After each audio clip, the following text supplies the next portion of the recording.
يا أيها الذين آمنوا إن تنصروا الله يا أيها الذين آمنوا إن تنصروا الله ينصركم ويثبت أقدامكم.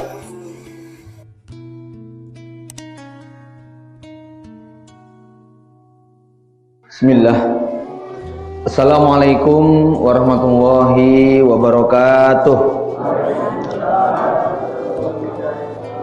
Innal hamdalillahi nahmaduhu wa nasta'inuhu wa nastahdihi wa natubu ilaihi wa na'udzu billahi min syururi anfusina wa sayyiati a'malina. May yahdihillahu fahuwal muhtadi wa may yudlil falan tajida lahu waliyyan mursyida.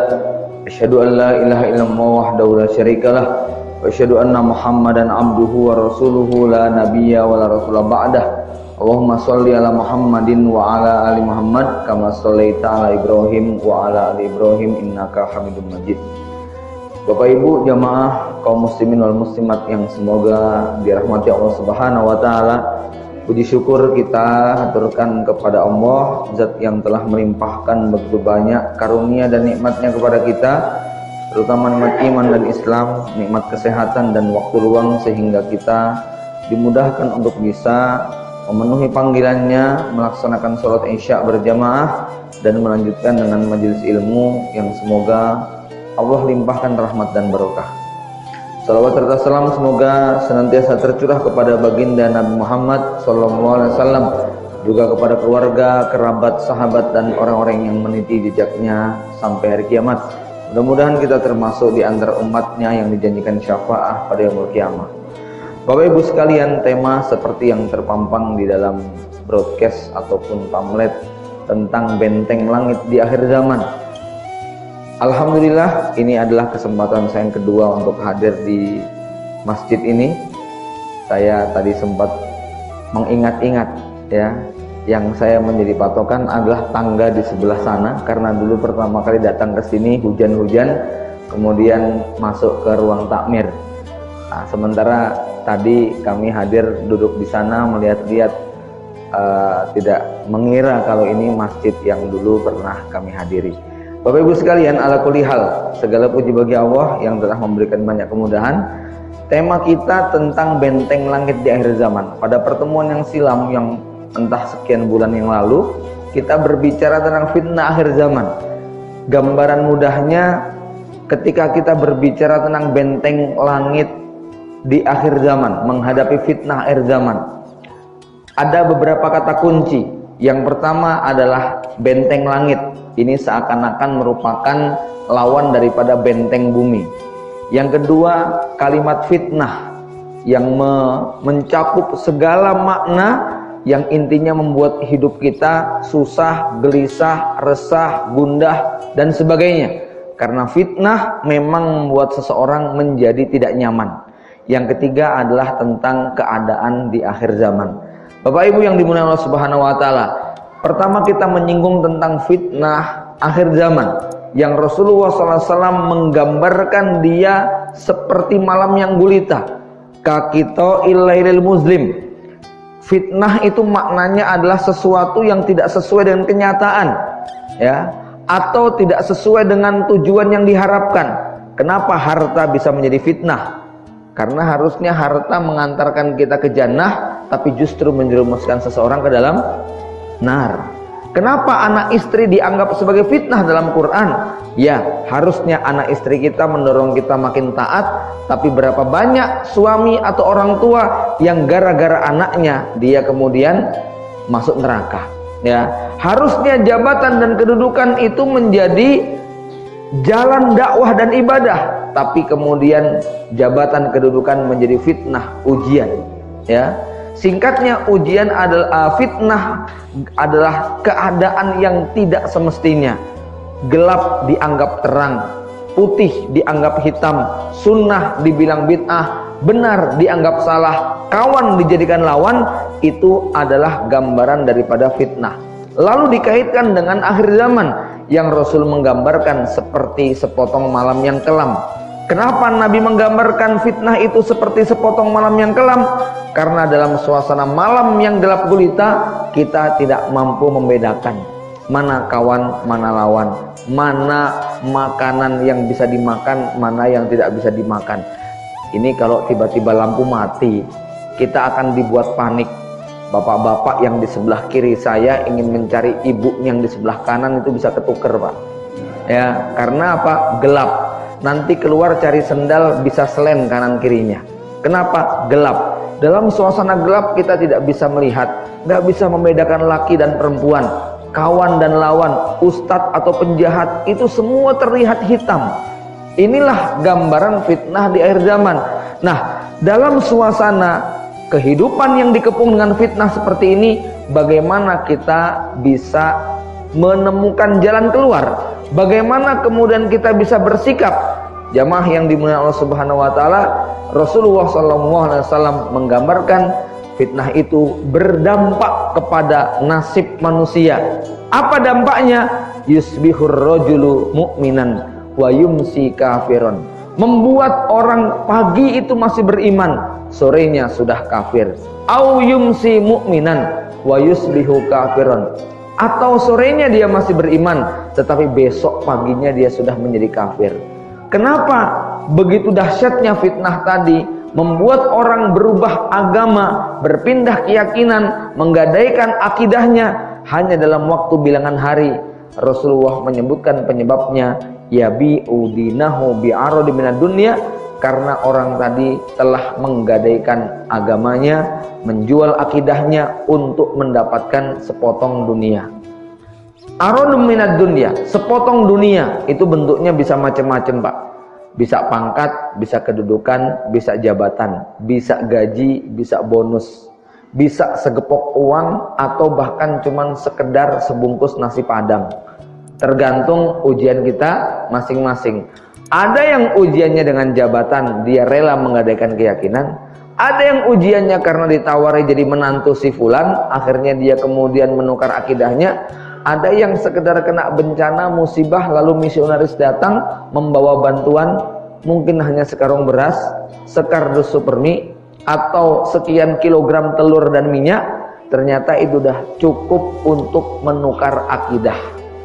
Walaupun kalau kita mau renungkan, definisi menggadaikan iman, menukar keyakinan, ya, menjual akidah tidak harus dalam bentuk pindah agama, tidak harus dalam bentuk murtad dan kemudian merubah status agamanya, ya. Kadang-kadang itu dilakukan dengan lebih mengutamakan panggilan-panggilan dunia dari panggilan Allah Subhanahu wa taala. Coba renungkan, berapa banyak para pedagang di pinggir jalan, sebutlah kalau yang paling nyata itu tukang bakso atau mie ayam. Saat azan berkumandang, tiba-tiba pelanggan datang.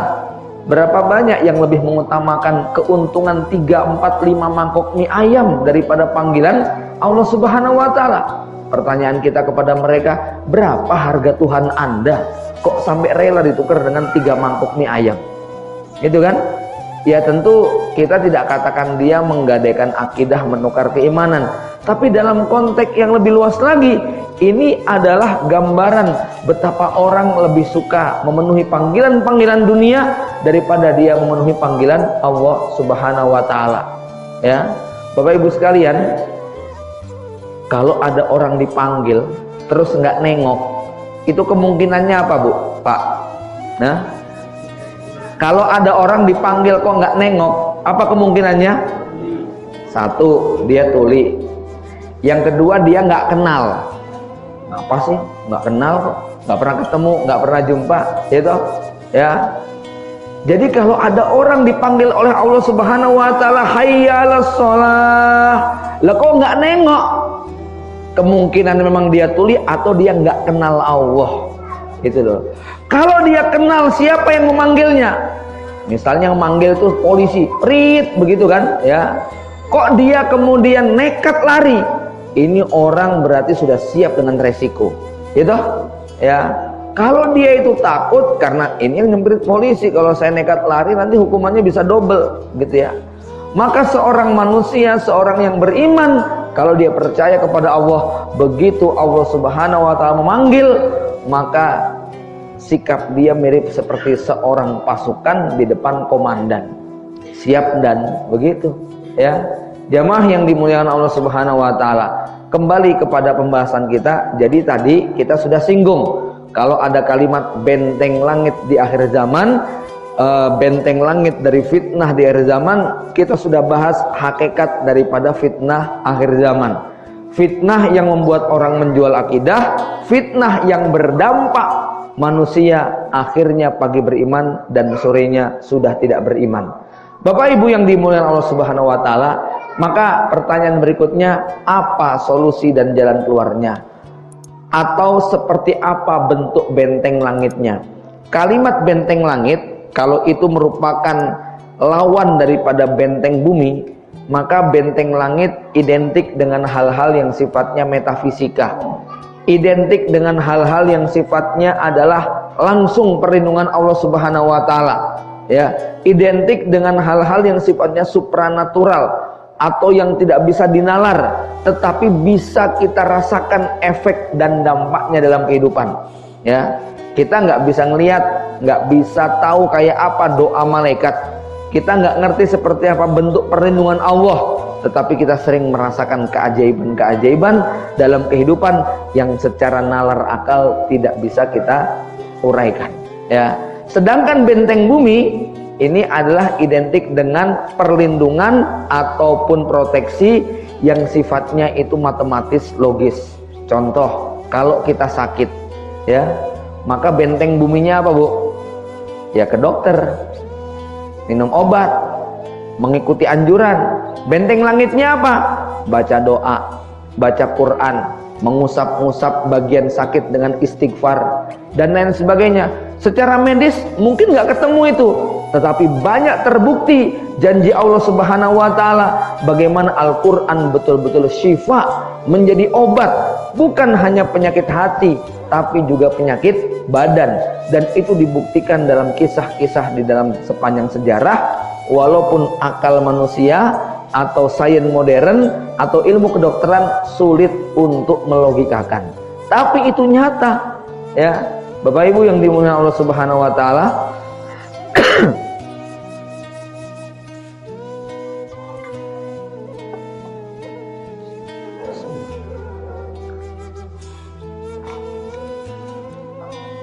maka kita akan mencoba untuk mengurai malam ini apa saja yang menjadi faktor benteng langit buat kehidupan kita.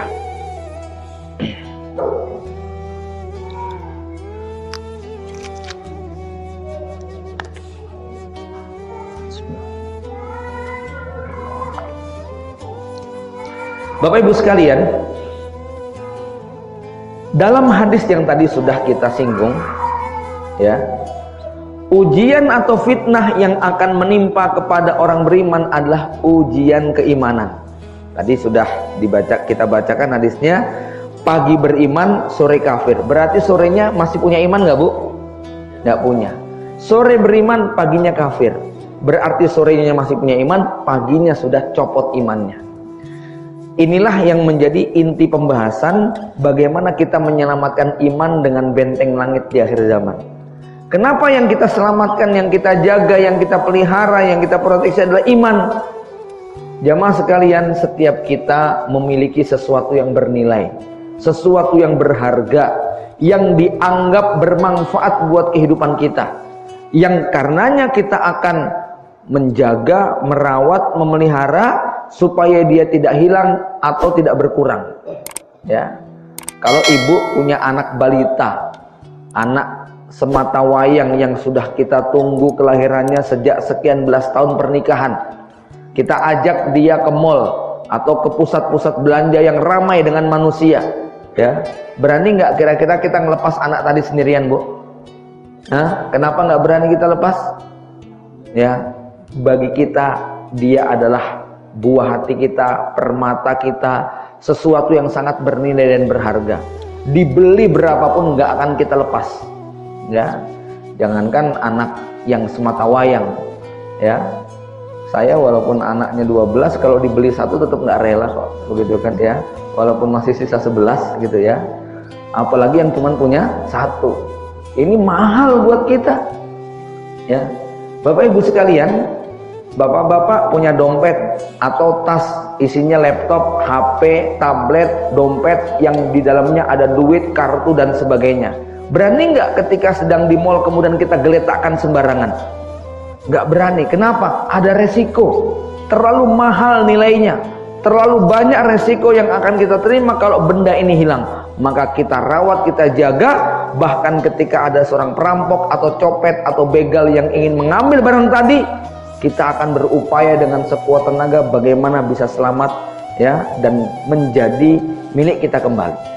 Bapak Ibu sekalian, ya, kalau kita punya orang tua, kita juga akan jaga, kita lindungi. Kita punya kawan, kita punya harta, kita punya rumah, kita mobil, itu juga akan kita proteksi. Padahal benda-benda yang tadi saya sebutkan, jenis-jenis manusia yang tadi kita gambarkan, semua itu hanya memberi manfaat yang sifatnya sementara. Ya, kalau kita punya kawan dokter, ada manfaatnya nggak Pak? Ada. Mungkin waktu kita sakit berobat bisa gratis. Punya teman polisi ada manfaatnya nggak Bu? Ada. Kalau pas ketilang kita telepon bisa bebas. Ya, kita punya kawan pengusaha, kita punya kawan orang kaya, kita punya kawan pejabat. Ketika kita sedang punya hajat, mereka bisa datang untuk memberikan bantuan atau pertolongan. Tapi persoalannya, semua yang tadi kita sebut manfaatnya berhenti begitu roh kita berpisah dari jasad. Begitu kita sudah pindah ke alam barzah. Namun ada satu yang manfaatnya akan senantiasa membersamai kita. Itulah yang namanya iman.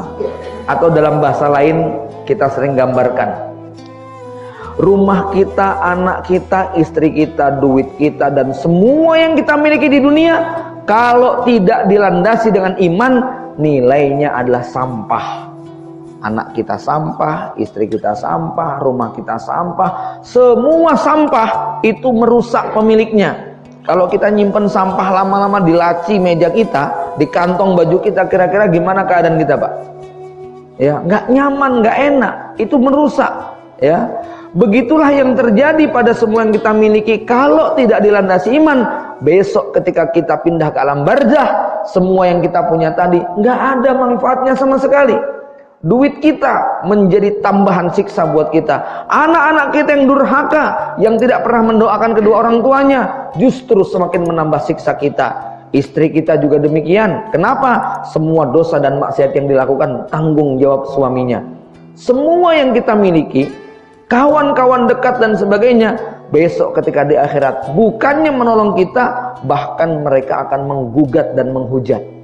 Ya, itulah kalau semua yang tadi kita miliki tidak dilandasi oleh iman.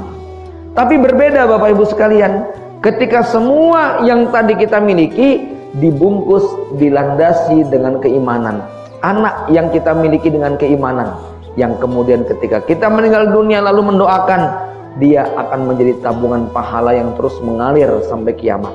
Istri kita juga ketika dia tumbuh besar mendampingi kita dengan lapisan keimanan, setelah meninggalnya kita, dia tidak pernah berhenti untuk berdoa. Mungkin dia sudah berganti suami, tapi dia nggak akan melupakan dengan cinta pertama. Kan begitu, ya. Harta kita yang kita miliki, ya, karena sudah diinfakkan, disedekahkan, diwakafkan dan sebagainya, semua itu atas dasar keimanan. Di akhirat kita akan menjumpai bagaimana mereka datang berbondong-bondong menjadi benteng dan tameng daripada siksa kubur. Singkatnya, semua yang kita miliki ketika dengan iman, dia akan bernilai. Bapak Ibu sekalian, pertanyaan berikutnya, kenapa kok yang kita rawat dan kita jaga, yang kita pelihara ini adalah iman kita? Rasulullah SAW menyebutkan, iman yang ada di dalam dada kalian seperti pakaian yang kalian kenakan. Ya, dimana pakaian itu bisa rusak, bisa usang. Pakaian itu punya 3 fungsi Bapak Ibu sekalian. 1, sebagai penutup aurat. 2, pelindung panas dan dingin. 3, sebagai perhiasan. Maka kalau Allah menyebutkan hunna libasul lakum wa antum libasul lahun, istri kamu itu pakaian buat kamu, kamu itu pakaian buat istri kamu, silahkan renungkan fungsi pakaian 3. 1, menutupi aurat. Kalau kita ini telanjang bulat, kita pasti malu, kita dianggap gelandangan atau orang gila. Orang yang tidak punya iman itu seperti orang yang hidup telanjang, dia akan berperilaku seperti binatang, ya, atau minimal seperti orang gila dan gelandangan. Ini fungsi iman yang pertama, sebagai penutup aurat. Yang kedua, sebagai pelindung dari panas dan dingin. Kalau kita cuma pakai kaos oblong di puncak Gunung Lawu atau Merapi atau Merbabu, bisa bertahan nggak Pak? Celana kolor, kaos singlet, kemudian bermalam di puncak Gunung Merbabu yang suhunya 2 derajat misalnya. Artinya apa? Pakaian kita, iman kita kalau terlalu tipis nggak mampu melindungi diri kita dari hawa dingin. Kita bisa menggigil, bahkan mati kedinginan. Artinya ada orang-orang yang bisa mati dengan keimanan yang sangat tipis dan lemah, ya. Ini pakaian. Pakaian harus mampu melindungi dari panas dan dingin. Yang ketiga, sebagai perhiasan, ya. Dalam acara wisuda yang dilaksanakan setengah tahun silam, ada 150 santri kami yang berdiri di panggung. Karena celananya warnanya hitam, seragamnya jas berwarna hitam, menggunakan kopiah berwarna putih, kemudian menggunakan lencana, sehingga semua nampak seragam, maka yang jelek dan yang ganteng nggak ada bedanya Pak, kalau dilihat dari jauh, ya. Artinya apa Bapak Ibu sekalian? Walaupun fisik kita barangkali kurang ideal, tetapi dengan pakaian yang layak maka bisa naik derajat, ya.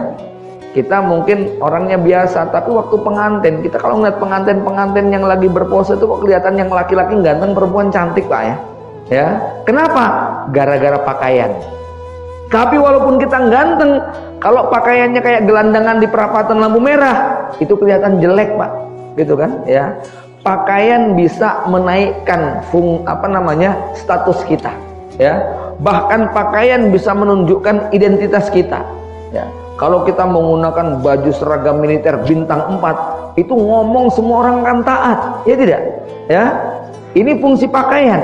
Maka iman yang ada, yang kita kenakan, itu bisa berfungsi sebagai penghias dan pengangkat derajat kita. Coba kita berpakaian ala militer, kemudian masuk bandara dan sebagainya, pemeriksaannya mungkin nggak banget seperti pakaian sipil, ya tidak? Ya, begitulah kira-kira.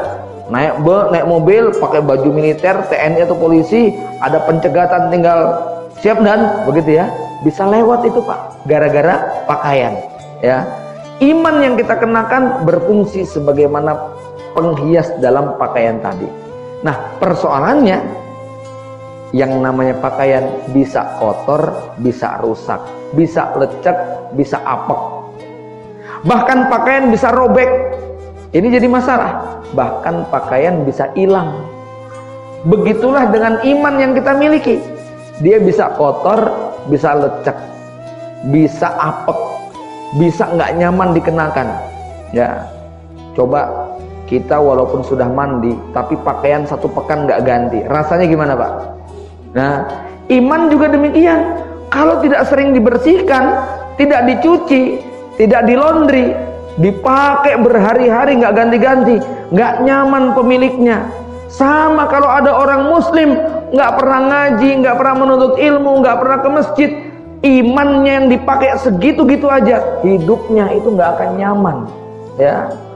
Belum lagi nanti kalau robek, biasanya robeknya bagian mana Pak? Hah? Kalau pakaian laki-laki biasanya kalau nggak di lutut atau di pantat, karena itu sering dipakai buat sujud, ya, atau dipakai buat duduk. Sama wilayah yang orang itu masing-masing ada batas kemampuan atau kelemahannya. Sebutlah ada orang yang imannya langsung ngedrop kalau sudah diganggu perempuan. Dia kena bujuk rayu duit nggak mempan, tapi kalau sudah di depan perempuan kelepek-kelepek. Tapi ada orang yang nggak mempan diganggu perempuan. Memang perempuan nggak ada yang mau ganggu dia masalahnya, ya. Ya, nggak layak untuk diganggu. Dia nggak tergoda dengan perempuan karena sadar diri nggak ada perempuan yang mau sama dia, gitu ya. Tapi dia mungkin nggak kuat kalau sudah di depan uang, gitu kan?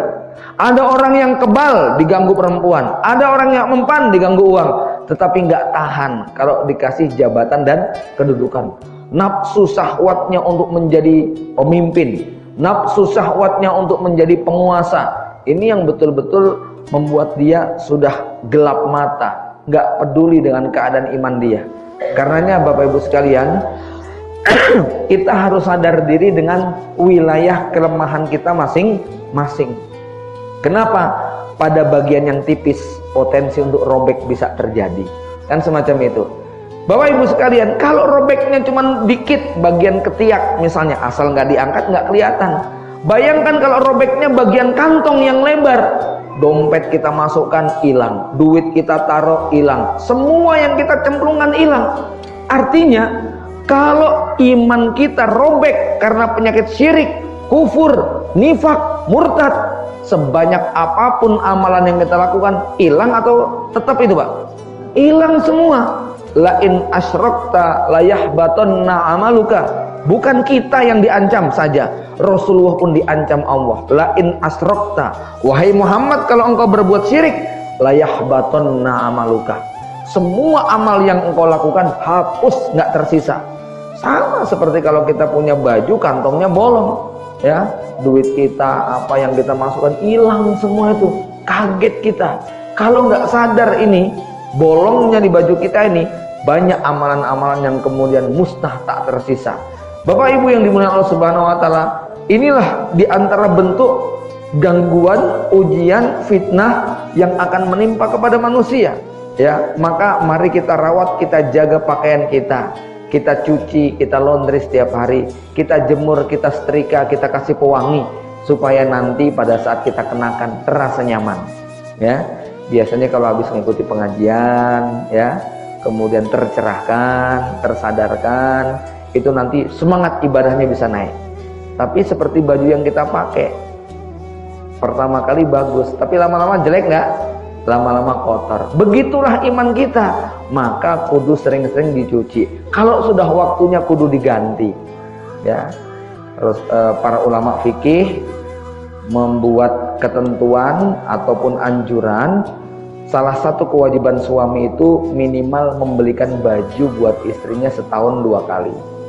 Ya, itu standar minimal kewajiban suami membelikan baju itu setahun 2 kali, tergantung musim yang dialami di negeri tersebut. Kalau ada 4 musim, maka musim dia harus membelikan baju 4 kali.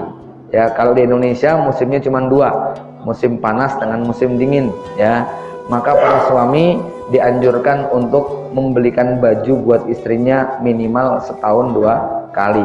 Kalau kurang dari 2 kali, istri boleh menuntut, dan ini bukan istri matre Pak. Ya, ini istri yang menuntut haknya secara proporsional. Apa tujuannya? Ya, supaya imannya terjaga gitu ya. Pakaian ini kalau bagus, rapi, nyaman dipakai, itulah fungsi iman ya, dia akan membuat hidup kita menjadi nyaman.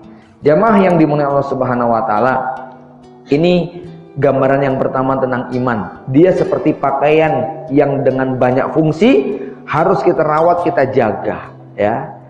Yang kedua, Rasul menggambarkan iman itu, Al-Quran menggambarkan iman itu seperti pohon. Masalu kalimatin thayyibin kasyajaratin thayyibah. Perumpamaan kalimah thayyibah la ilaha illallah, iman yang menghunjam di dada kita seperti pohon yang sangat kuat. Asluha sabitun fil ard, akarnya menghunjam ke perut bumi. Wa far'uha fis sama, dahan ranting daun bunga buahnya menjulang melebar tinggi ke langit ke udara. Bukan cuman itu, tapi Allah gambarkan lagi pada ayat berikutnya apa? Tu'ti ukulaha kullahinin, setiap saat, setiap waktu memberikan buah-buahannya. Ada yang menarik Bapak Ibu sekalian, Allah menggunakan kata-kata ukul, bukan menggunakan kata-kata samarot, bukan menggunakan kata-kata fakihah. Apa bedanya ukul atau samarot dan fakihah? Kenapa kok Allah memilih kata-kata tu'ti ukulaha? Pohon ini selalu memberikan buahnya kepada setiap yang lewat di samping atau di bawahnya. Ya, kullakhinin bi'inni rabbi, setiap saat memberi manfaat dengan memberi buah-buahan tadi. Ya, ternyata kalau kita baca di dalam buku-buku bahasa, samarot dengan ukul itu ada bedanya, Pak. Kalau tu'ti samaroha itu seperti kalau saya mau ngasih buah-buahan, saya punya buah, Bapak kemudian minta, kemudian saya bilang, Pak, terima Pak ya. Nah, itu namanya tu'ti samar, memberikan buah. Bisa ketangkep, bisa jatuh pecah, bisa kena kepala, gitu kan. Tapi Allah memilih bahasa tu'ti ukulaha. Apa bedanya? Kalau samaroha bisa dilempar, bisa dibuang, bisa kemudian dilakukan dengan cara-cara yang belum tentu menyenangkan. Tapi kalau tu'ti ukulaha itu artinya ibarat ini buah adalah mangga, mangga ini saya kupas kulitnya, kemudian saya potong kecil-kecil, saya letakkan di dalam piring, saya berikan garpu kecil, kemudian saya antar menggunakan tudung saji, saya persembahkan kepada Bapak, kemudian saya bilang monggo Pak ya, kalau perlu saya suapi. Itu yang namanya tu'ti ukulaha, betul-betul sempurna, yang menerima dengan sukacita, nggak ada rasa dengki, nggak ada marah.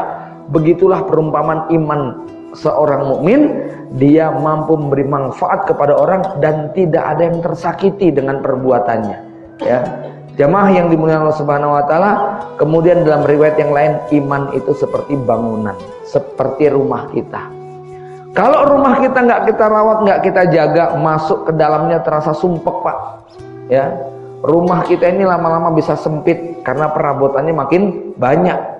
Maka harus diperluas, diperlebar. Iman juga begitu. Ya, kalau beban kita ini makin banyak, kok rumah kita nggak nambah-nambah, maka awal berumah tangga, waktu jadi pengantin baru, punya rumah tipe 21, mungkin dianggap seperti surga atau istana. Tapi kalau kemudian 21 nggak berubah-ubah, sampai punya anak 2, 3, 4, 5, 6, 7, 8, tipe 21 bisa berubah jadi penjara bahkan neraka. Sempit dan panas luar biasa. Maka tugas kita memperlebar, memperluas rumah ini supaya tetap nyaman. Sama, iman juga begitu. Waktu belum punya utang, istighfarnya 50 kali sehari. Lo punya utang 2 juta kok istighfarnya cuma 50, nggak mempan, Pak. Ya, punya anak 1 istighfar 100 kali sehari, dia bisa jadi soleh. Punya anak 10 kok istighfarnya masih 100 juga, sudah nggak mempan itu. Ya, sempit rasanya, susah hidup kita. Problematika kita sedikit, kok sholatnya 2 rakaat misalnya, ya, misalnya sholat sunnahnya hanya qobliyah subuh saja. Mungkin dulu ketika masih bujangan itu sudah cukup menyelesaikan persoalan.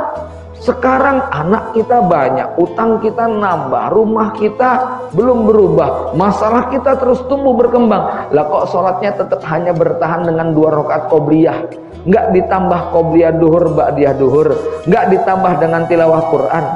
Dulu waktu utang kita masih 1 juta, baca Quran 2 lembar sudah bisa menyelesaikan. Sekarang utang kita banyak kok malah masih bertahan dengan 2 lembar bahkan kurang. Ini sudah nggak mempan, Pak. Ya, kurang lebih begitulah gambarannya. Jadi berapapun beban kita, ya, kalau rumah kita besar, rumah kita luas, ya, punya anak 12, kalau rumahnya tipe 300, 2 lantai, ada kolam renang, ada lapangannya, tetap bisa main bola, Pak. Gitu kan?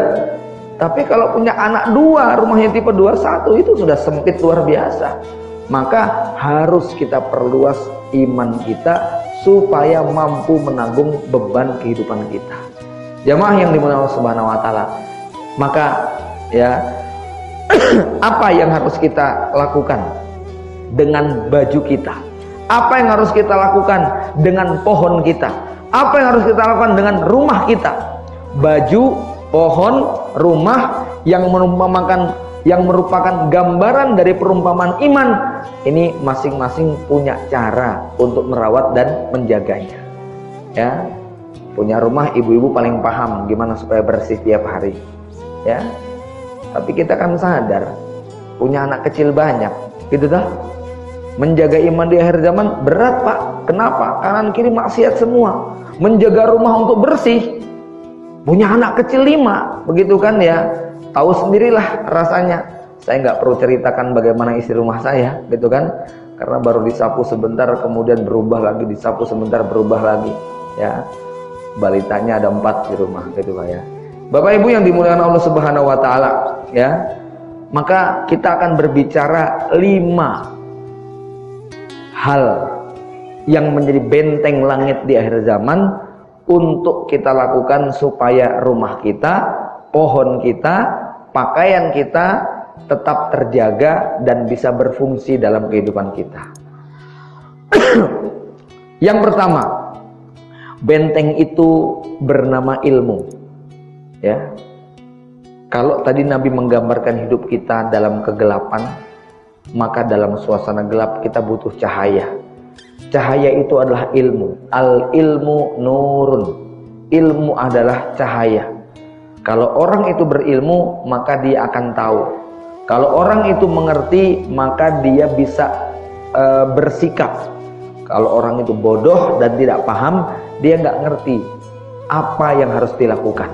Ya, Bapak Ibu sekalian, saking pentingnya ilmu ini, maka Allah memberikan apresiasi yang sangat luar biasa kepada para penuntut ilmu.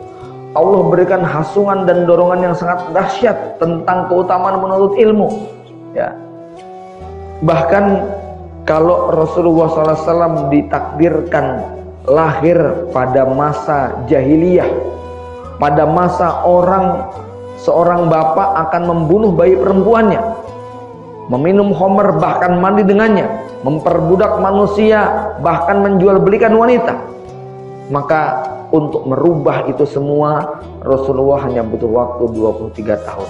Bagaimana Rasul merubahnya? Al-Quran yang kemudian mampu merubah masyarakat Arab. Dari 600 sekian ribu ayat, 6.000 sekian ratus ayat yang Allah turunkan, maka ayat yang pertama kali turun adalah Iqra bismi rabbikal ladzi khalaq. Ayat berikutnya adalah Nun wal qalami wa ma yasturun. Semuanya berbicara tentang ilmu. Betapa dahsyatnya kekuatan tulisan, betapa dahsyatnya perintah membaca. Buku merupakan jembatan yang menghubungkan sejarah masa lalu dengan kehidupan sekarang. Bacaan merupakan jendela yang membuat kita bisa melihat seperti apa isi dunia. Maka dengan membuka cakrawala berpikir melalui menuntut ilmu, terjadi perubahan yang sangat luar biasa pada kehidupan masyarakat Arab. Kalau saya juga terinspirasi dengan kisah masyarakat Jepang ketika mereka dihantam oleh 2 bom atom Amerika dan sekutunya di kota Hiroshima dan Nagasaki. Hiroshima Nagasaki luluh lantak, rata dengan tanah, tanahnya hitam legam tak bisa ditanam, korbannya 120.000 jiwa melayang. Apa yang dilakukan pemerintah Jepang ketika melihat negerinya porak-poranda? Jepang mengumpulkan sisa-sisa guru TK, SD, SMP, SMA, dosen yang masih hidup. Mereka diajak kumpul untuk rembukan bagaimana membangun negara yang tengah porak-poranda. Ya, maka hasilnya bisa kita lihat. Kurang dari 50 tahun Jepang telah menjadi negara adidaya dengan teknologi yang diperhitungkan oleh dunia. Kalau mendengar kata-kata Jepang, yang terbayang itu adalah kualitas number 1. Ya, motor Jepang, samurai Jepang, arloji merek Jepang. Itu kalau udah kita bayangkan gitu, ya. Nek dengar misalnya motor made in Jogja, gimana Pak? Ya. Made in Wonogiri itu bakso adanya, ya. Bapak Ibu sekalian, ya. Dari kisah ini saya kemudian merenung. Iya juga, ya. Seandainya hari ini, saat ini, di Jogja, di Jawa Tengah, atau di Pulau Jawa atau di Indonesia, nggak ada guru SD, nggak ada guru TK, nggak ada guru SMP, nggak ada guru SMA, nggak ada dosen, nggak ada dokter, nggak ada ustadz, nggak ada ustadzah, nggak ada dai, nggak ada mubalik, nggak ada kiai. Ya, kira-kira sekarang kita lagi ngapain Pak? Coba renungkan, kita lagi ngapain nih? Anak-anak kita lagi ngapain ini Pak? Nggak karu-karuan. Maka yang namanya ilmu dia menjadi pintu awal untuk mendapatkan kebaikan-kebaikan yang lain. Maka apresiasi Al-Quran dan Sunnah tentang masalah ilmu Ini sangat luar biasa. Kita lihat satu hadis yang sering diulang-ulang. Man salaka tariqan yaltamisu fi ilma sahalallahu lahu tariqan ilal jannah. Siapa yang berjalan mau menempuh ilmu, mencari ilmu di sana, Bapak Ibu yang tadi datang dari rumah ke majelis ilmu semacam ini, kata Rasulullah SAW, sahalallahu lahu tariqan ilal jannah, akan dimudahkan jalan menuju jannah. Jadi ilmu ini adalah jalur patas untuk bisa ke pintu surga. Bapak Ibu sekalian, ya, kenapa kok kemudian orang tadi akan dimudahkan jalan menuju surga?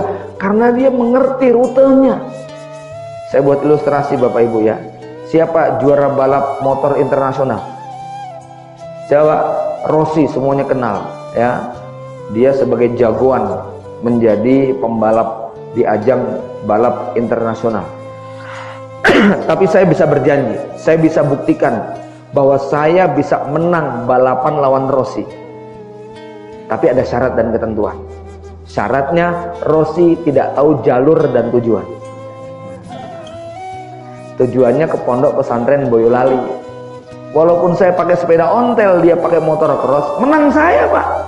Nah, dia nggak ngerti jalur kok, nggak ngerti tujuannya kemana, muter-muter nggak karuan, nggak sampai tujuan. Saya walaupun pelan tetap akan sampai, itu ya. Nah, orang yang tidak berilmu nggak ngerti surga itu di mana Pak. Mana mungkin dia bisa sampai ke surga kalau nggak ngaji, ya. Mana mungkin dia bisa takut kepada Allah Subhanahu Wa Taala kalau nggak berilmu. Innama yakhsyallahu min ibadihil ulama. Kita masuk mall yang belum pernah kita kunjungi, mallnya besar. Jalan-jalan setengah jam perut kita mulus Pak. Atau kita mau pipis misalnya cari toilet, muter-muter 10 menit, 20 menit, 30 menit, nggak nemu-nemu. Ketemu satpam nanya, Pak, maaf Pak, toilet sebelah mana? Kata satu 5 meter belok kanan. Nemu nggak nyampe setengah menit itu. Ya, kenapa? Nanya, punya ilmu. Karena nggak punya ilmu, muter-muter nggak karu-karuan. Begitu kita bertanya, inilah perintah dalam Al-Quran, fas'alu ahla dzikri in kuntum la ta'lamun. Tanya kepada yang berilmu kalau kamu nggak ngerti, maka semua solusi akan kita dapatkan. Benteng langit yang paling utama adalah al-ilmu qoblal qaul wal amal.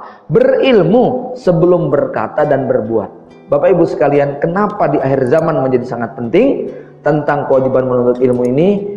Apa yang dikatakan Imam Ghazali nampaknya hari ini begitu nyata kita rasa. Beliau mengatakan, kalian hidup di zaman yang para ulamanya begitu banyak dan berlimpah dibandingkan para khutobahnya, dibandingkan para penceramahnya. Maka pada masa ini beribadah lebih utama daripada menuntut ilmu. Kenapa? Ulama jumlahnya banyak sekali, ilmu tersebar luar biasa. Tapi kemudian beliau mengatakan, tapi nanti kalian akan hidup di suatu zaman yang jumlah khutobahnya, motivatornya, penceramahnya lebih banyak dari ulamanya. Ya, maka pada masa itu menuntut ilmu lebih utama dari ibadah. Sekarang ulama sama tukang khutbah banyakan mana Pak? Banyakan tukang khutbah, stand up komedi, ceramah kesana kemari, motivator yang bicara ini itu, semua bisa jadi pembicara. Ya, anak kecil saja bisa bikin vlog begitu kan, ngoceh sekena-kenanya. Itu anak-anak muda bikin video diupload, bicara semau-maunya, nggak punya ilmu, nggak punya dasar, tapi ngomong nggak karu-karuan. Itu bisa.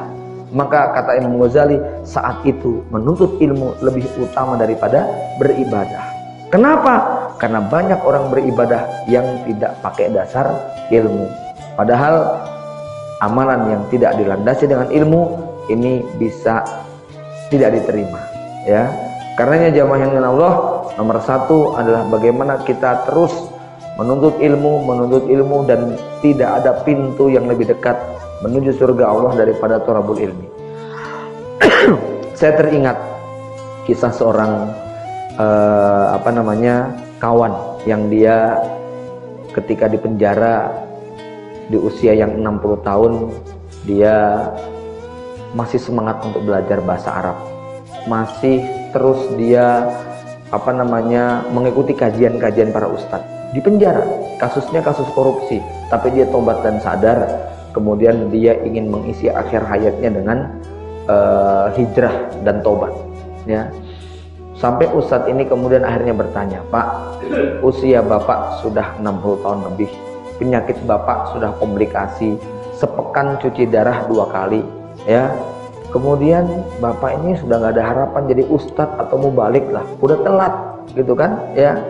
Tapi semangat Bapak menuntut ilmu sampai belajar bahasa Arab dari nol, ya, ini betul-betul mengalahkan anak-anak muda yang lain. Apa sebenarnya motivasi Bapak?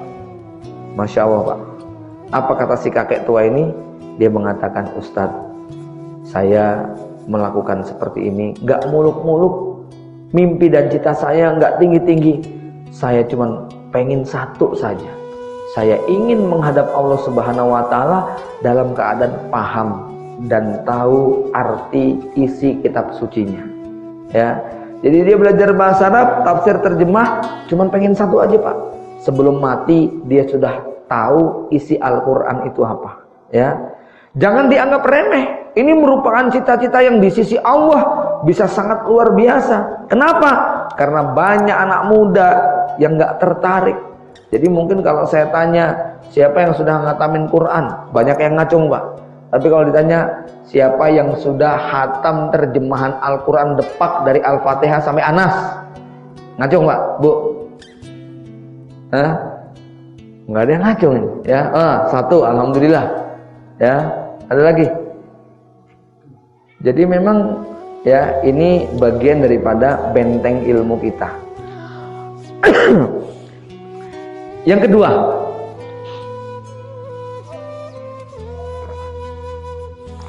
benteng langit yang harus senantiasa kita pertebal, kita tingkatkan kualitas dan kuantitasnya adalah benteng ibadah dan amal soleh. Maka Nabi mengatakan apa? Badiru bil a'mal fitanan. Segera kalian kumpulkan bekal dan amal sebelum datangnya fitnah, ya. Kenapa benteng ibadah dan amal soleh ini menjadi benteng langit yang penting setelah benteng ilmu? Ada banyak alasan. Yang pertama, Bapak Ibu sekalian, setiap hari kita itu selalu dikepung oleh 4 musuh yang mengintai 24 jam tanpa henti, ya. Saya ringkas dengan istilah 1, musuh yang aktif dan zahir kelihatan. Dia kelihatan, dia agresif menyerang kita. Yang kedua adalah musuh yang aktif, yang pasif, dan dia kelihatan, dia nampak tapi tidak menyerang. Yang ketiga adalah musuh yang aktif, agresif, tetapi ghaib, batin, nggak kelihatan.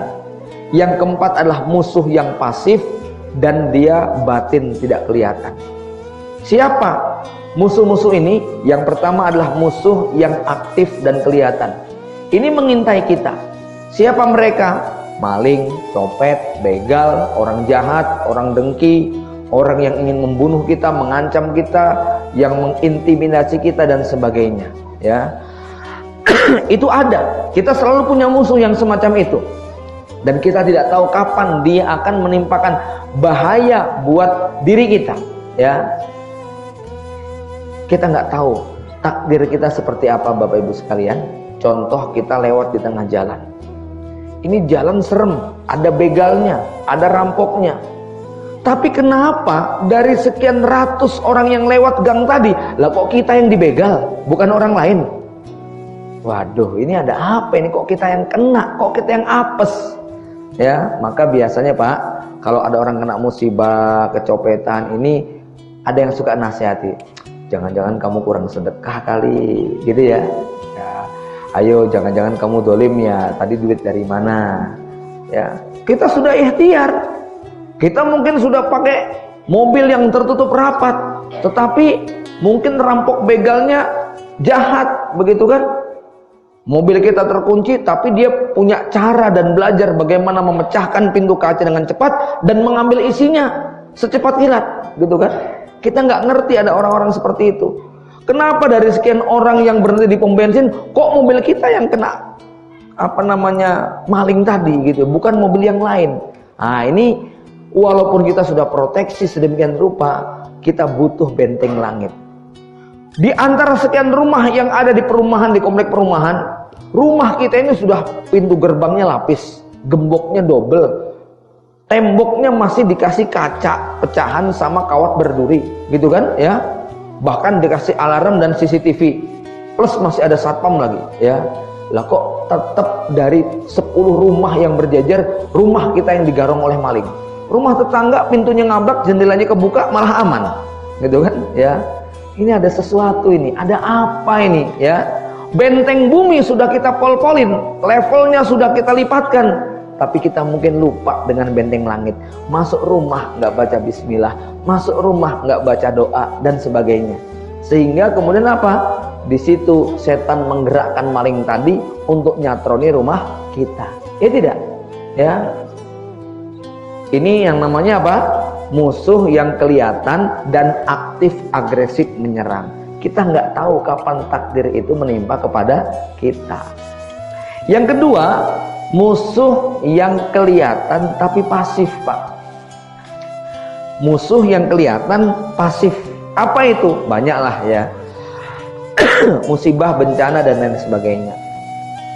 Dari 100 kios yang ada di pasar, ada satu yang kemudian konslet, kemudian api terpercik menyebar, lalu terjadi kebakaran. Tapi kenapa dari 100 kios itu 90 yang selamat, tapi kios kita termasuk yang kebakar? Ya, tapi ada yang jejer dengan yang kebakar, selamat. Ya tidak? Ya. Bapak Ibu sekalian, di jalan raya banyak lubang. Tapi kenapa di antara sekian ratus kendaraan kok motor kita yang masuk lubang? Gitu kan? Ya. Ini kurang konsentrasi. Dibilang kurang konsentrasi itu, kita jalan sudah di sebelah kiri, pelan-pelan, gitu kan? Malah diserempet dari belakang, gitu ya. Ini namanya musuh yang kelihatan tapi tidak menyerang. Kan dia nggak sengaja itu, Pak. Gitu. Kita nyemplung lubang nggak sengaja itu. Rumah kita kebakaran nggak sengaja itu, gitu ya. Tapi nasib buruk atau takdir buruk tadi bisa menimpa kita. Lagi-lagi kita muhasabah, ini kurang apa ya? Kurang doa, kurang zikir, kurang wirid, kurang sedekah, kurang bangun malam, atau kurang apa? Intinya benteng langit yang perlu kita tingkatkan. Yang ketiga, ya, musuh yang tidak kelihatan tetapi dia agresif menyerang. Siapa itu? Orang hasad, orang dengki, orang yang tidak suka dengan kita. Mereka main santet, main pelet, gitu kan? Ya, maka ada benteng langitnya. Min syarri hasidin idza hasad, min syarri nafasatil uqad. Termasuk yang hati-hati Bapak Ibu sekalian pada poin nomor 3 yang namanya penyakit ain. Sudah dengar Bu ya? Penyakit ain. Ya, apa penyakit ain? Penyakit yang muncul dari tatapan mata, dari pandangan takjub tapi lupa menyebut nama Allah Subhanahu wa taala, ya. Kisahnya ada sahabat yang waktu mandi di tempat terbuka tapi tetap berpakaian, ya. Kulit tubuhnya kelihatan putih bersih, berkilau. Lalu temannya kemudian mengatakan dengan kalimat takjub, "Wow, keren banget kulit kamu, putih bersih kayak begitu," ya. Dia tidak menyebut nama Allah. Apa yang terjadi? Sahabat ini langsung ambruk pingsan. Berita itu sampai kepada Nabi. Kemudian Nabi SAW mengingatkan, kamu secara tidak langsung telah membunuh saudaramu, ya. Maka Rasulullah SAW kemudian apa? Menyuruh sahabat yang tadi memberikan pujian ketakjuban lupa menyebut nama Allah, disuruh mandi besar. Sisa air mandinya disiramkan kepada korban yang pingsan dan akhirnya korban itu sadar. Bapak Ibu, terutama ibu-ibu yang punya anak kecil, kalau sore-sore habis dimandiin, dipakein baju yang bagus, dikasih wangi-wangian, diajak jalan-jalan ke tetangga kagum, duh cakepnya, ih gemesin, dan kalimat-kalimat semisal. Nggak ada kalimat Masya Allah, nggak ada kalimat Subhanallah, ya. Jangan heran nanti kalau pulang-pulang demam, pulang-pulang badannya panas, pulang-pulang tiba-tiba ini dia berarti tanda-tanda terkena penyakit ain, ya. Ya kalau kita ngerti siapa yang muji, siapa yang ngelem itu ya nggak apa-apa. Kalau anak kita dibawa ke pondok putri, jumlah santriwatinya ada ratusan atau ribuan, diajak jalan-jalan sama mbak pondok, pulang-pulang demam, itu kita bingung, ini tadi siapa yang muji ya, gitu ya. Ya, nah makanya supaya itu tidak terjadi, Rasul mengajarkan kepada kita doa proteksi.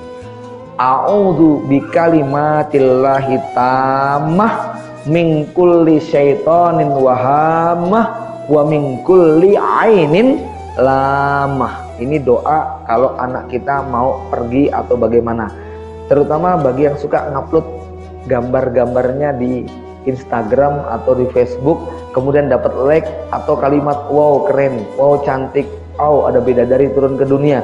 Hati-hati, dia nggak pakai kalimat Allah, nggak menyebut masya Allah, nggak menyebut subhanallah. Kalimat-kalimat itu berpotensi untuk mendatangkan penyakit bagi pemiliknya.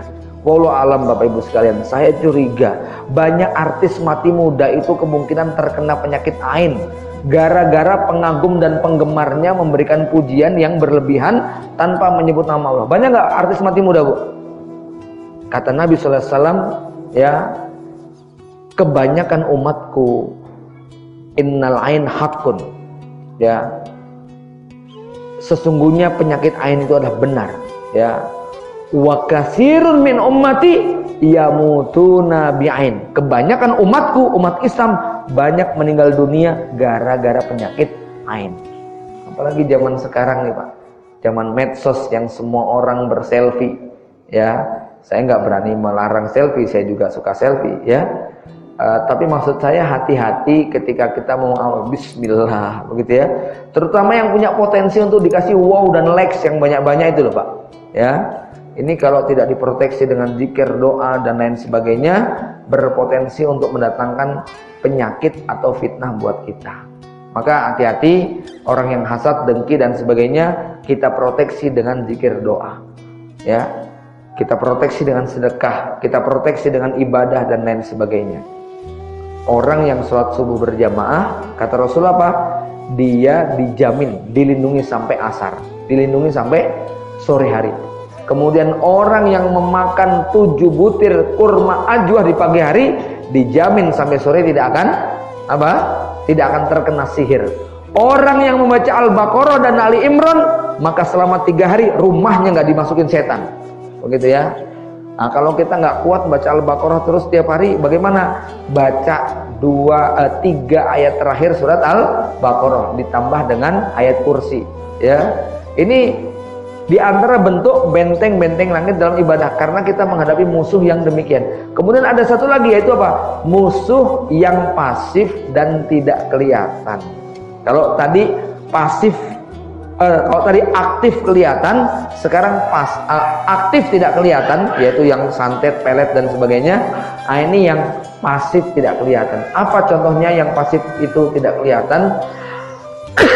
Ada macam-macam, terutama hal-hal yang terjadi pada tubuh kita, pada diri kita. Ada orang yang mukanya sudah dikasih sabun penghilang jerawat, sudah gonta-ganti 10 merek, ya tetap jerawatnya nggak hilang-hilang. Tapi ada orang yang cuman modalnya cukup pakai air wudhu, mukanya bisa bersih, gitu kan? Ya. Ada orang yang sudah makanannya 4 sehat 5 sempurna, olahraga, suplemen, makanan yang bergizi dan lain sebagainya, tidak pernah berhenti. Tapi kalau ya sering opnam di rumah sakit gitu, ya. Sementara tetangga sebelahnya cuma tahu tempe kerupuk, tapi sehat, seger bugar, anaknya gemuk-gemuk sehat, kan begitu, ya. Artinya ada proteksi-proteksi langit yang harus kita tambahkan. Jangan kemudian panik dengan kata-kata dokter, apalagi tukang obat gitu ya. Ini fungsinya begini, kalau kita nggak begini. Maaf Bapak Ibu sekalian, saya itu kalau mengikuti seminar-seminar tentang promosi obat, produk suplemen dan sebagainya, itu saya sering melihat hati-hati kalau nggak beriman kepada Allah, nggak maksud saya nggak meningkatkan iman kita pada Allah, itu panik kita, ketergantungan kita kepada obat-obat tadi bisa mengalahkan ketergantungan kita kepada Allah yang menciptakan obat tadi, gitu ya. Maka silahkan kita ikhtiar dengan berobat, silahkan kita ikhtiar dengan minum madu, susu, makan daging dan sebagainya, tetapi proteksi langit harus kita lakukan. Kan semacam itu. Kita pengen benteng langit itu menyelimuti diri kita.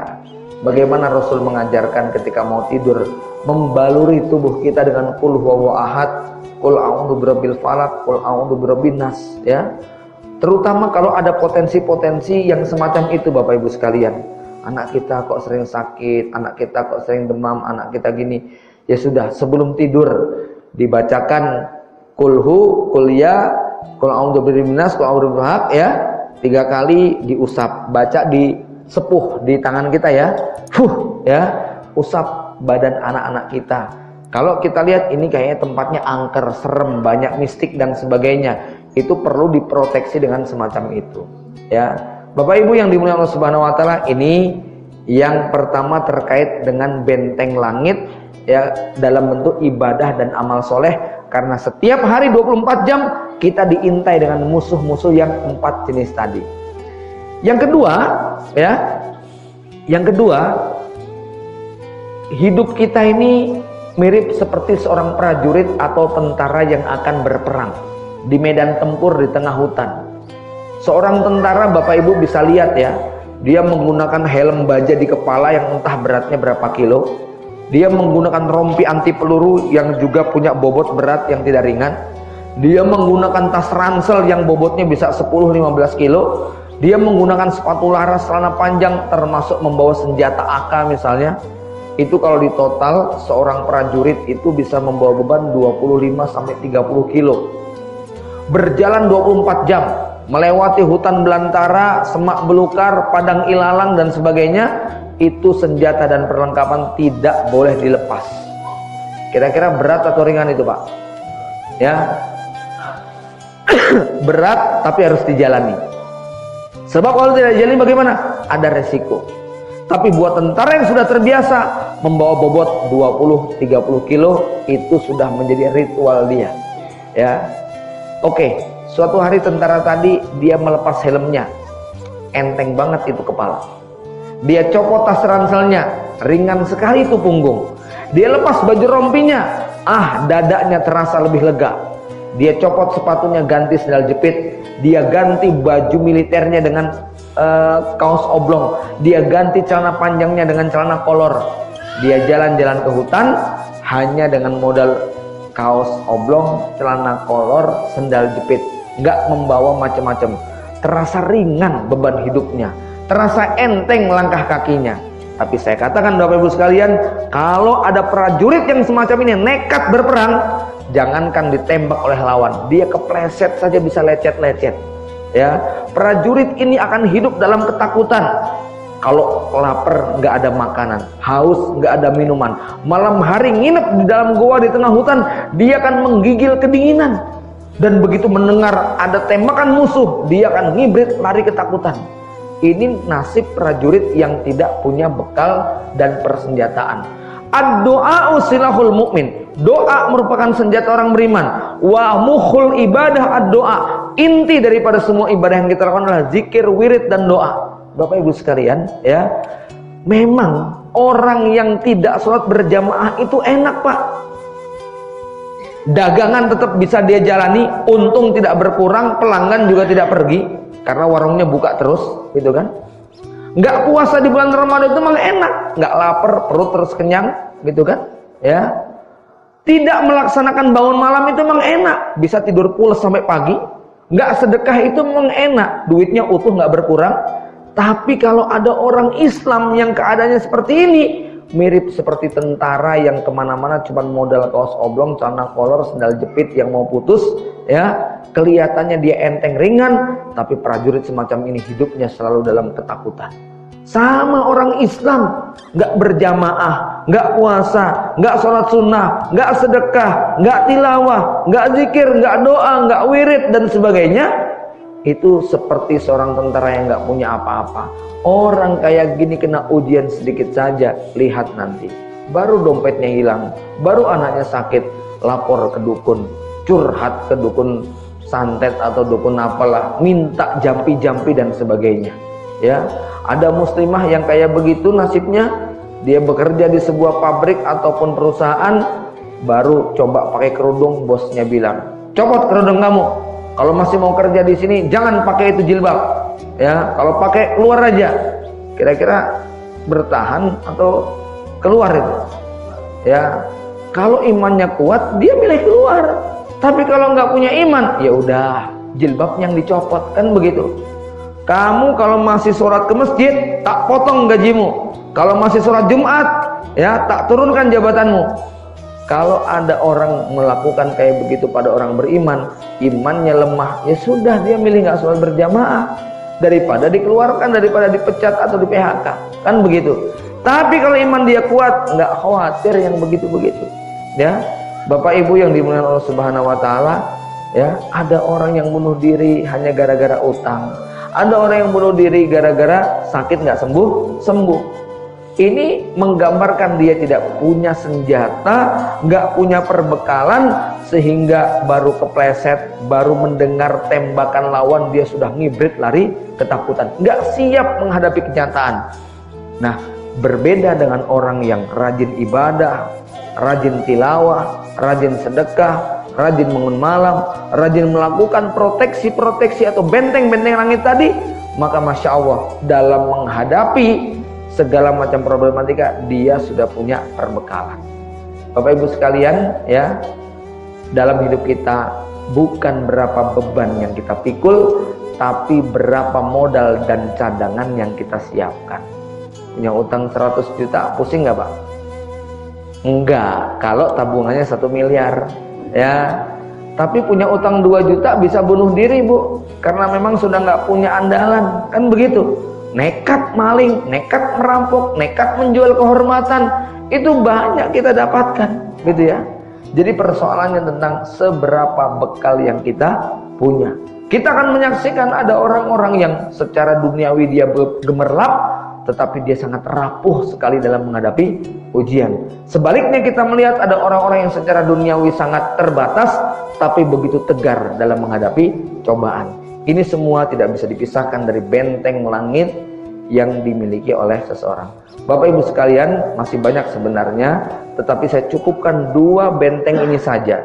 Benteng ilmu dan benteng amal, ketika dia senantiasa menjadi senjata kita, ya, sepanjang waktu, insya Allah dia akan banyak mendapatkan keselamatan dari berbagai macam fitnah akhir zaman. Demikian aku qouli hada wa astaghfirullahaladzim. Assalamualaikum warahmatullahi wabarakatuh.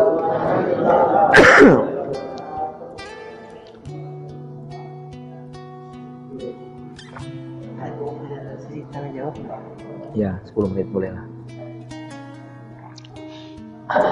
Masa muslimin dan Bapak Ibu yang dimuliakan oleh Allah, kami buka sesi tanya jawab selama 10 menit. Kami persilakan kalau ada pertanyaan dari Bapak maupun dari Ibu.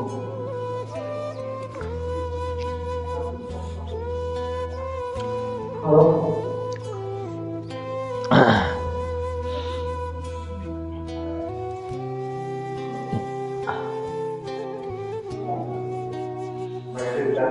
Tidak salah pada ayat yang sebelum masuknya dada itu ada makan malam itu, dan itu ada makanan dari makanan adalah zikir, ya, dia cerita.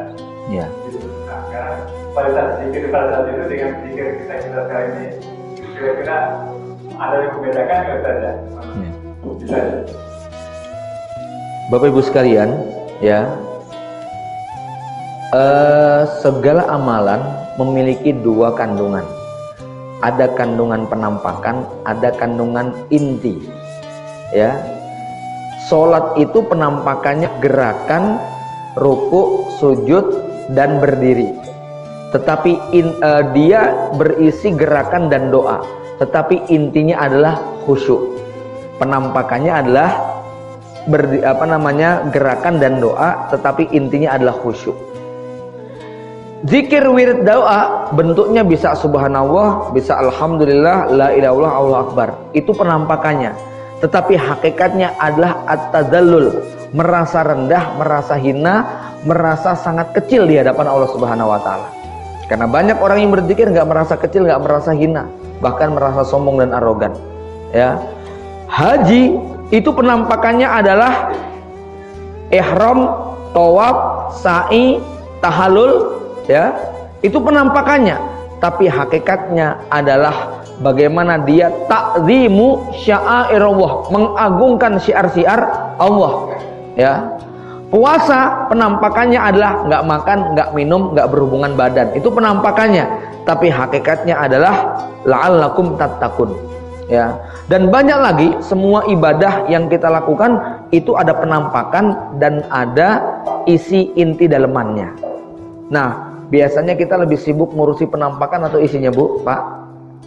Kita lebih sibuk memperhatikan yang sifatnya penampakan daripada isinya. Ya, padahal Allah Subhanahu wa taala, Rasulullah menyebutkan innallaha la yanduru ila suwarikum wala ila ajsamikum walakinnahu yanduru ila qulubikum. Allah tidak melihat kepada bentuk rupa, postur tubuh, tapi yang dilihat adalah isi hati. Dalam konteks amalan, lihat bagaimana Allah berfirman, yauma tublas sarair, pada hari di mana Allah akan menyingkap yang tersembunyi. Penampakannya bisa sujud, tetapi intinya riya itu bisa terjadi. Penampakannya sedekah, tapi intinya pamer, itu bisa terjadi. Penampakannya adalah pakai kain ihram, tetapi isinya adalah karena memang pengen disebut Pak Haji dan seterusnya. Maka antara penampakan dengan isi, ya, ini harus sama. Disebutkan kalau penampakannya itu lebih baik daripada isinya, dia dolim. Kalau penampakannya itu sama dengan isinya, maka dia adil. Tapi kalau isinya lebih baik daripada penampakannya, itulah yang paling baik. Ya, Bapak Ibu yang dimuliakan Allah, bagaimana dalam konteks zikir sama. Ada orang yang membaca zikir begini. Kalau saya kiaskan zikir itu seperti mantra. Mantra itu tergantung dengan mentalitas yang membacanya. Kenapa kalau dukun baca mantra kok setannya bisa datang? Kita yang komat kamit nggak karu-karuan, nggak ada pengaruhnya. Karena dia begitu khusyuk sekali. Sama dengan zikir doa yang kita baca.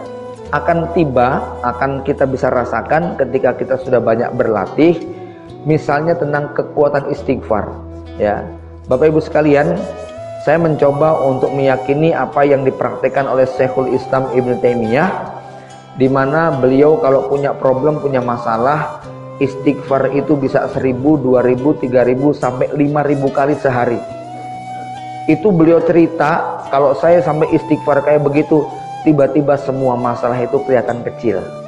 Ya, dan itu kita terus coba merasakan kenikmatan membaca kalimat tadi, bagaimana problem yang begitu terasa berat menjadi ringan dengan kekuatan zikir dan doa kita.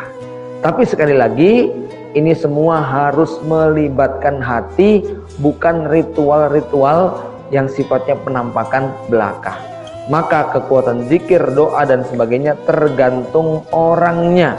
Ya, masih ingat cerita yang sangat terkenal tentang Jenderal Sudirman ketika mau ditangkap Belanda? Ya, salah satu jimatnya itu adalah wudhu, zikir yang tidak pernah berhenti, sholat, gitu kan? Ya, sampai kemudian orang yang Belanda ingin menangkapnya tidak bisa melihatnya.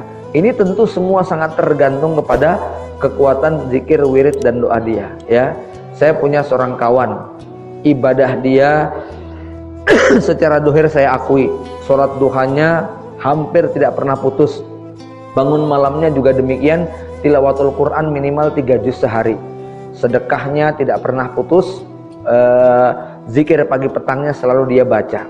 Ya, dia sangat sering sangat ingin mendapatkan pertolongan Allah yang live, langsung kelihatan. Suatu hari dia mencoba untuk uji coba ilmunya. Ya, pagi dia sudah sholat duha, ya, 8 rakaat, sedekah sudah dia masukkan kotak infak, baca Quran sudah 1 juz pagi itu, zikir pagi petang sudah dia lantunkan. Kemudian dia mau pergi bersama anak dan istri naik motor. Bismillah, coba nggak bawa SIM, nggak bawa STNK. Kan janjinya Rasul apa? Kalau melaksanakan ibadah tadi, kufita, wukita, kamu dicukupi, kamu dilindungi, kamu akan dijamin keselamatannya. Ayo coba, ya. Bismillah, dia praktek, nggak bawa SIM, nggak bawa STNK. Baru berapa kilometer ada mukmin, prit, astagfirullahaladzim. sudah dzikir, sudah doa, sudah sedekah, sudah tilawah, sudah sholat duha 8 rakaat, masih kena semprit juga, dia bilang, gitu kan? Bismillah, bismillah, bismillah. Ya, Pak polisinya mendekat. Assalamualaikum Pak. Nah, Pak, ini anak Bapak ya? Langsung begitu. Bawa anak kecil di depan. Oh iya, anak saya nih. Oh iya, silahkan lanjut. Alhamdulillah, manjur ternyata, gitu ya. Tapi tolong Pak, ini saya nggak menganjurkan loh Pak ya. Ya, karena nanti seseorang itu tergantung amalnya, begitu loh ya. Nanti Anda tiru tetap ketangkep ya, jangan salahkan, begitu kan ya. Ini urusannya sangat berbanding lurus dengan keyakinan. Khalid bin Walid itu minum racun itu berani dengan membaca Bismillahirrahmanirrahim la yadurru masmi syai'un fil ardi wala fis sama. Ya, itu yakin sekali. Saya punya mertua Pak, yakinnya dia dengan keajaiban madu itu betul-betul semua penyakit yang dia hadapi diselesaikan dengan madu. Ya, saya bilang, "Bah, itu madunya madu kualitas jelek, Bah." Ya, dia bilang apa? Bukan pada madunya, gitu ya. Madu itu hanya sarana, tapi pada keyakinannya. Masya Allah Pak, saya menyaksikan betul banyak penyakit-penyakit dia yang terkilir, bengkak, ini itu dan sebagainya, diurut dengan madu, ya. Itu ya, Masya Allah, langsung dia merasakan dalam hitungan yang tidak lama. Ini bicaranya keyakinan. Saya diurut karena kurang yakin, gak sembuh-sembuh, begitu loh ya. Ya, masa sih begitu kan ya. Jadi memang ini masing-masing sangat tergantung dengan keyakinannya, ya.